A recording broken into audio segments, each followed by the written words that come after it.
بسم اللہ الرحمن الرحیم۔ السلام علیکم، میرے چینل میں خوش آمدید۔ تو چلیے شروع کرتے ہیں آج کی کہانی۔ ان دنوں عمر 16-17 برس تھی۔ اچھے برے کی تمیز اور دنیا کو برتنے کا ڈھنگ نہیں آیا تھا۔ سوچوں میں گہرائی نہ تھی کہ زندگی اور مستقبل کے فلسفے کو سمجھتی، بس اچھی شکلوں پر مر مٹنے کو جی چاہتا تھا۔ یہ عمر کا وہ دور تھا جب دل کو ساتھی تلاش ہوتی۔ میں بھی بے مقصد نہیں جھانکتی تھی، نظریں کسی حسین ساتھی کی آرزو میں بے قرار رہتی تھیں، اور میری بھولی ماں میری نظروں کا مفہوم نہ سمجھتی تھی۔ تبھی انہوں نے کبھی چھت پر جانے سے منع نہیں کیا۔ ان کا خیال ہوگا یہ اور تو کہیں آتی جاتی نہیں، ایک چھت ہی تو ہے، کھلی فضا میں سانس لے لے۔ یہ اتوار کا دن تھا۔ کافی دنوں سے سامنے والی بلڈنگ میں بلائی منزل پر جو فلور خالی تھا، آج وہاں زندگی کے آثار نظر آئے۔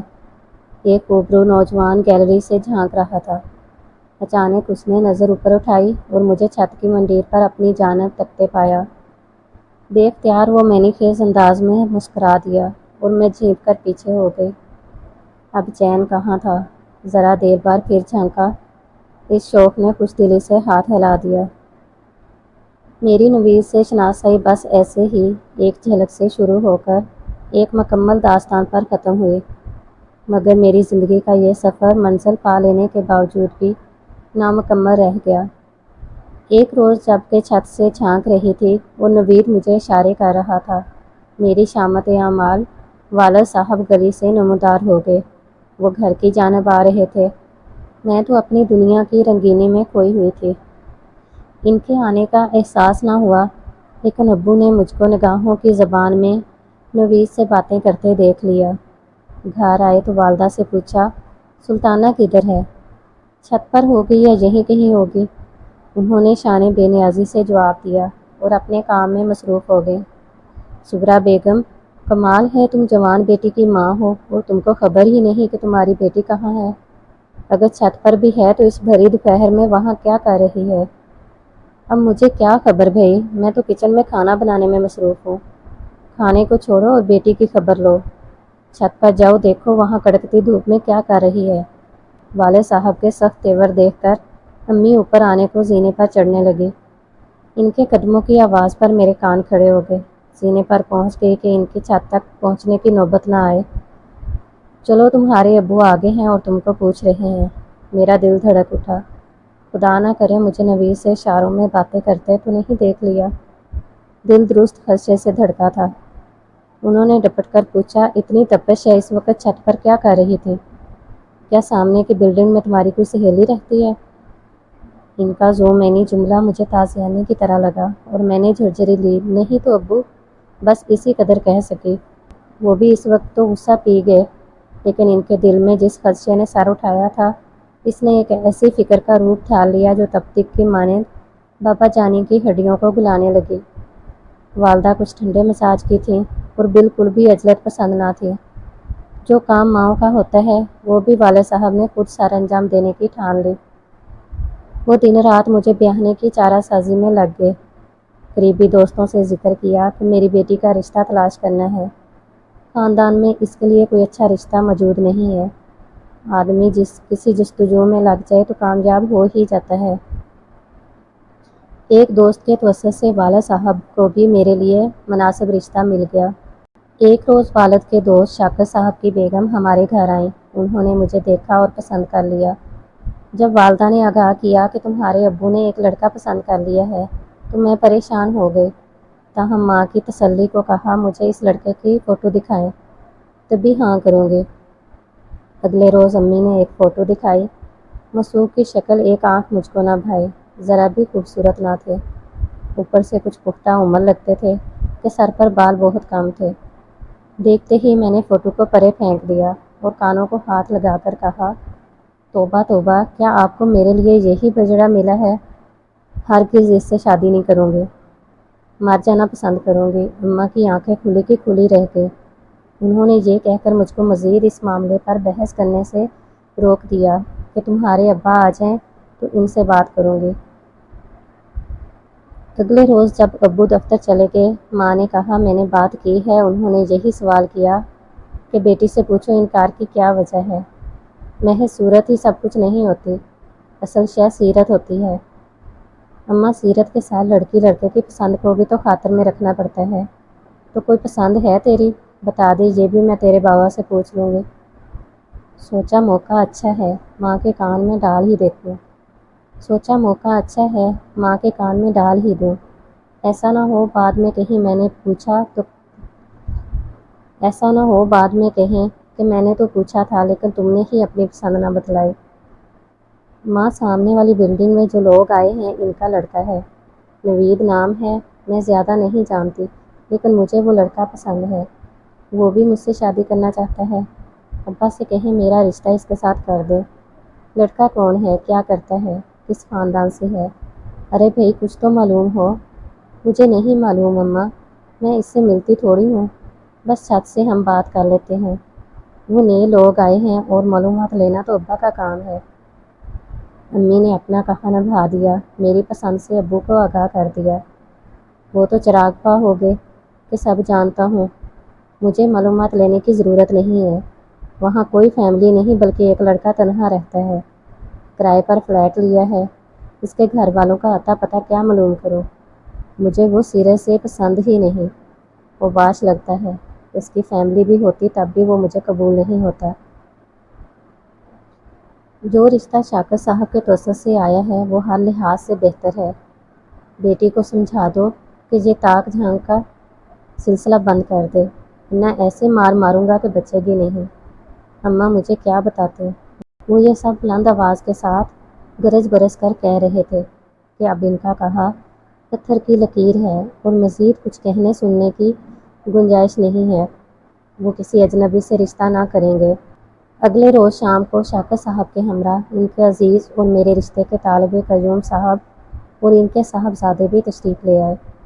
ان لوگوں کو والد صاحب نے چائے پر بلایا تھا تاکہ امی بھی لڑکے کو دیکھ لیں، اس سے بات چیت کر لیں کہ ماں کی تسلی بھی ہونی چاہیے۔ والدہ نے بات چیت کر لی اور انہیں بھی فہد پسند آ گیا، بلکہ وہ تو اس رشتے کی زیادہ طرفدار ہو گئی۔ جب یہ لوگ ڈرائنگ روم میں تھے میں چھت پر گئی اور ان لوگوں کو جاتے ہوئے دیکھا۔ پہلی ہی نظر میں مجھے یہ شخص بے حد برا لگا جو کہ اس گھر کا متوقع داماد تھا۔ اس وقت سوچ لیا کہ جان دے دوں گی مگر شادی اپنے خوابوں کے شہزادے نوید سے کروں گی، جو اس قدر خوبصورت اور ہینڈسم تھا، جیسے کسی ملک کا پرنس ہو۔ جب ابلتے چشمے کو راستہ نہ ملے تو وہ پہاڑ کو شک کر ڈالتا ہے۔ میں نے بھی عجلت میں خط لکھ کر نوید کی طرف اچھال دیا۔ وہ دوڑ کر آیا اور خط گلی سے اٹھا لیا۔ خط میں تمام احوال درج کر کے استدعا کی تھی، کسی طرح ایک بار ملو تاکہ ہم اپنے مستقبل کا فیصلہ کر لیں، ورنہ بہت دیر ہو جائے گی۔ شام کو اس نے گیلری سے قریبی پارک کی جانب اشارہ کیا اور 2 انگلیوں سے 11 بجے کا وقت بتا دیا۔ والد صبح دفتر چلے جاتے۔ میں نے کبھی امی سے نہ کہا تھا کسی سہیلی کی طرف جانا ہے۔ پہلی بار ان کی منت کی کہ رافعہ سے ملنا ہے۔ وہ بولی ذرا کام سے فارغ ہو لوں تو چلتی ہوں۔ آپ کبھی بھی فارغ نہیں ہو سکتی کیونکہ آپ کے تو کام ختم ہونے ہی نہیں، تب تک ابو کے گھر لوٹ آنے کا وقت ہو جائے گا۔ رافعہ کا گھر نزدیک ہی تو ہے، ساتھ والے پارک کے پاس۔ بھولی ماں کو کچھ سمجھ میں نہیں آیا، میری منت سے باتوں میں آ گئی۔ بولی اچھا جاؤ لیکن جلدی واپس آ جانا، آدھے گھنٹے سے زیادہ دیر نہ لگانا، ورنہ میں خود تم کو لینے رافعہ کے گھر آ جاؤں گی۔ خدا کا شکر ادا کیا، دوڑی ہوئی کمرے میں گئی، جلدی سے لباس تبدیل کر کے گھر سے نکل گئی۔ پارک کا راستہ صرف 5-7 منٹ کا تھا۔ وہ پہلے سے منتظر تھا۔ پہلی بار ملی تھی، روبرو ایک دوسرے سے قریب، ایک دوسرے کو دیکھ رہے تھے۔ میری مسرت کا کوئی کنارہ نہ تھا، لیکن جس خوف سے یہ جرأت کی تھی، اظہار ضروری تھا۔ اس نے کہا مجھ سے بچھڑنے کا ڈر ہے تو مضبوط قدم اٹھانا ہوگا۔ کہو تو تمہارے والد سے رشتے کی بات کروں، وگرنہ میرے ساتھ چلو، کورٹ میں نکاح کر لیتے ہیں۔ وہ رشتہ نہ دیں گے، ابو فیصلہ کر چکے ہیں، فہد سے ہی رشتہ کریں گے، انہوں نے وہاں ہاں کہہ دی ہے، تو پھر کیا کرنا ہے، کورٹ میرج۔ کچھ سوچ کر میں نے سر جھکا لیا۔ دیکھو میں تنہا ہوں، اپنے بزنس کے سلسلے میں یہاں رہ رہا ہوں، میرا کوئی رشتہ دار نہیں ہے، نہ بزرگ کہ تمہارے ابا سے رشتہ لینے آئے۔ البتہ 2 ایک دوست ہیں، وہ آ سکتے ہیں میرے ساتھ۔ بس رہنے دو، ابا کہیں گے کہ خاندان کا آتا پتہ نہیں، وہ چلے آئے رشتہ مانگنے۔ کیا رشتے یوں طے ہوتے ہیں؟ مجھے پتہ ہے کہ وہ ایسا ہی کہیں گے۔ 2 3 دن سوچ بچار میں گزر گئے۔ ادھر اماں بابا میری شادی کے تذکروں میں لگے تھے، ادھر میں نوید کے ساتھ ہمیشہ زندگی گزارنے کے خواب بن رہی تھی۔ آخر اس کی ہمت دلانے پر ایک رات جب کہ امی ابو سو رہے تھے، چپکے سے در کھول کر نکل آئی اور اس کی کار میں بیٹھ کر ہمیشہ کے لیے گھر چھوڑ دیا۔ کیوں والدین کی بے خبری میں ان کی مرضی کے خلاف اپنی پسند کی شادی کر لی۔ نوید نے اس واقعے سے چند دن قبل سامنے والا فلیٹ چھوڑ دیا تھا۔ وہ اس دوسرے فلیٹ میں مجھے لے آیا جو کرائے پر لے لیا تھا۔ نوید سے کورٹ میرج کر کے خوش تھی، اگرچہ والدین کو دھوکہ دینے کا قلق ضرور تھا، مگر اس وقت اپنی خوشی اور اپنے خواب زیادہ عزیز تھے۔ نوید نے کوئی کمی نہ کی، اچھا کھلایا پلایا، روز شام کو سیر پر جاتے۔ یہ فلیٹ ہمارے گھر سے کافی دور ایک پوش علاقے میں تھا۔ مجھ کو اپنے شوہر کے ساتھ کبھی خرچے کی تنگی محسوس نہ ہوئی، لیکن اس بات کا بھی علم نہ تھا کہ وہ کیا کام کرتے ہیں۔ بس یہی کہتے تھے کہ ایک چھوٹا موٹا اپنا بزنس ہے، تم کو میرے بزنس کی تفصیل جاننے سے کیا غرض، تمہیں تو بس خرچے سے مطلب ہونا چاہیے، وہ تم کو مل جاتا ہے۔ 4 سال سکون کے گزر گئے۔ ایک بار نوید سے چھپ کر امی سے فون پر بات کی۔ فون رافعہ کے گھر لگا ہوا تھا۔ اس کو منت کر کے کہا امی کو بلا لاؤ۔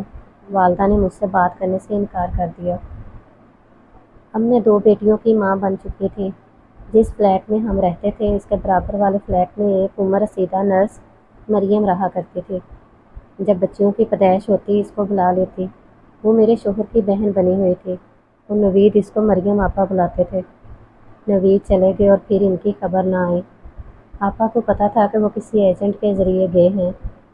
انہوں نے اس آدمی کا کھوج لگایا اور پوچھا کہ نوید کو گئے 1 ماہ ہو گیا ہے، کوئی خیر خبر نہیں آ رہی۔ تب اس نے بتایا کہ وہ غیر قانونی طریقے سے جانے کی وجہ سے پکڑے گئے ہیں اور انہوں نے ان کو قید کر لیا ہے۔ وہ دیاری غیر میں سزا کاٹ رہے ہیں۔ 3 سال گزر گئے، نوید لوٹے نہ کوئی رابطہ کیا۔ میں کوڑی کوڑی کو محتاج ہو گئی۔ 2 چھوٹی بچیوں کا ساتھ تھا، زیادہ پڑھی لکھی نہ تھی کہ نوکری کر لیتی۔ آپا خود بیوہ تھی اور ایک ہسپتال میں جذباتی کام کرتی تھی۔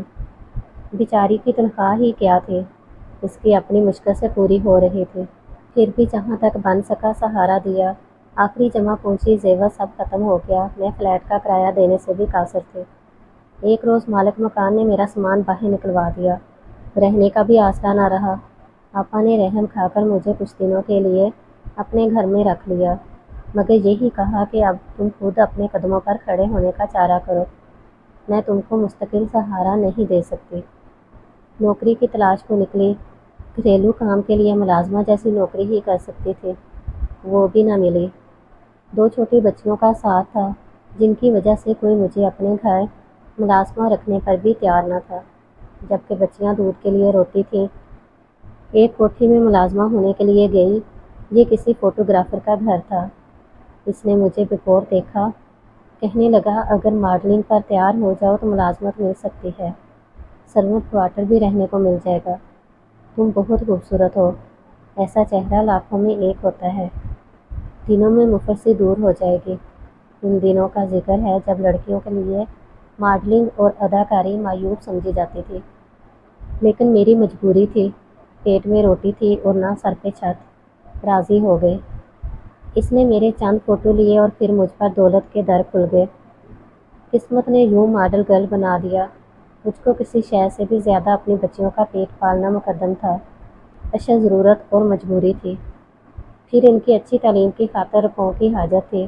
میں دولت کمانے کی مشین بنتی گئی اور وقت گزرتا گیا۔ اب ایک کوٹھی کی مالک تھی، بچیاں بڑی ہو رہی تھیں، وہ اچھا کھاتی، بہترین پہنتی اور اعلیٰ تعلیمی ادارے میں پڑھ رہی تھی۔ ان کے شاندار مستقبل کی خاطر میں نے کسی کی بات کی پرواہ نہ کی۔ ان کے لیے گھر میں نوکر آیا خانساماں تھے اور میرے وارڈروب نت نئے فیشن ڈیزائن کے ملبوسات سے بھرے رہتے تھے۔ اب میں ایک نئی جگمگ کرتی دنیا میں تھی، جہاں عمارت کی چکا چوند غریبوں کو شرماتی تھی۔ دولت کی ریل پیل تھی۔ میرے اشاروں پر مشہور مصنوعات بنانے والی کمپنیاں دولت میرے پاؤں میں رکھتی تھی۔ سبھی کچھ مل گیا مگر نوید نہ تھے، اور ان کی یاد میرے دل میں ہر دم چٹکیاں لیتی تھی۔ مجھ کو ان سے واقعی محبت تھی۔ ان کے ساتھ گزارے دن جنت کا خواب معلوم ہوتے تھے۔ جب شوہر سے جدائی کا خیال روح کو مجروح کرتا تو دل بے بس ہو جاتا۔ وہ موسم سرما کی ایک سرد رات تھی۔ 7 سال بعد مریم کے ہمراہ اچانک نوید آ گئے۔ مریم میرا گھر جانتی تھی۔ ان کو سامنے دیکھ کر آنکھوں پر یقین نہ آ رہا تھا۔ سوچ رہی تھی جب صبح بچیاں اپنے باپ کو دیکھیں گی تو ان کا کیا رد عمل ہوگا۔ خوشی سے پاگل ہو جائیں گی۔ نوید کو تمام رات اپنے اوپر گزرے دکھوں کا ایک ایک لمحہ بتاتی رہی۔ میں نے کہا مجھے معاف کر دو، یہ سب مجبوراً کیا ہے۔ اب تم آگے ہو تو ہرگز گھر سے قدم نہیں نکالوں گی۔ میں ماڈلنگ ترک کر دوں گی اور اپنی بچیوں کے لیے ایک مثالی ماں بن جاؤں گی۔ ہم ایک نئے دور کا آغاز کریں گے۔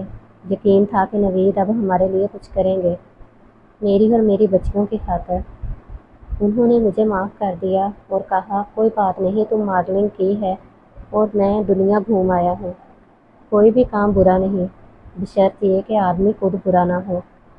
دنیا گھومنے سے میرے خیالات میں تبدیلی آ گئی ہے۔ وہ ہمارے ساتھ کوٹھی میں رہنے لگے، لیکن ان کو اب بیکار بیٹھنے سے غرض تھی۔ کمانے سے کوئی سروکار نہ تھا۔ کہتے تھے بھٹکتے بھٹکتے تھک گیا ہوں، اب ذرا آرام کرنا چاہتا ہوں، سستانا چاہتا ہوں، مجھے سانس لینے دو۔ انہوں نے اتنا لمبا آرام کیا کہ کمانے جوگے نہ رہے۔ آرام کی سانسیں ہی راس آ گئی۔ مجھے کہتے ماڈلنگ نہ چھوڑنا، اب اتنی محنت کر چکی ہو، اپنے پیشے کو ترک مت کرنا۔ وقت ٹھہرتا نہیں، میں بھی سن رسیدگی کی طرف جا رہی تھی۔ حسن میں وہ کشش وہ بات نہ رہی تو میں نے کام چھوڑ دیا، کیونکہ نئی خوبصورت تازہ روح لڑکیاں آ رہی تھیں، ان کی مانگ تھی۔ مجھے ڈھیڑ عمر کا کیا کام، ایسے میں عزت سے گھر بیٹھ جانا بھلا تھا۔ بچیاں جوان ہو گئی تھیں۔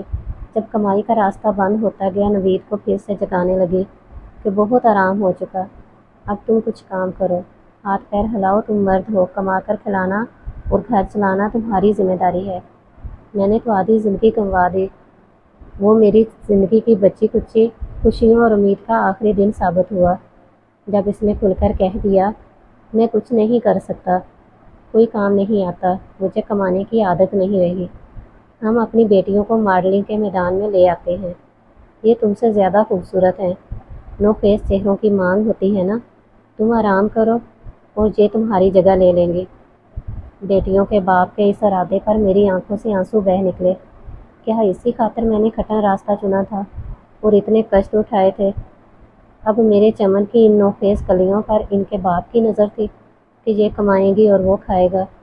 جب بھرم کا رشتہ ٹوٹ گیا تو میں نے بھی طلاق حاصل کر کے جان چھڑا لی تاکہ بچیوں کو وقت پر ان کے گھروں کا کر سکوں۔